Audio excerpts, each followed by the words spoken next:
Welcome back. In this video, I'll show you how to enable the auto continue conversations in Avowed. So basically this feature allows you to continue to the next conversation line automatically without the need for you to choose manually what you want.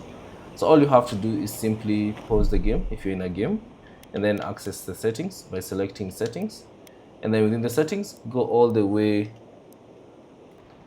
to UI, and then scroll down and find the auto continue conversation. So it's set to off. So if you want to enable it, all you have to do is select it and then ensure that you apply the changes.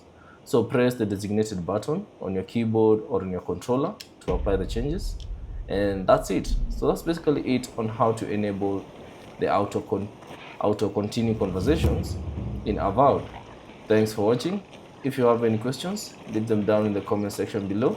And if you found this video useful, consider leaving a like and subscribe to the channel.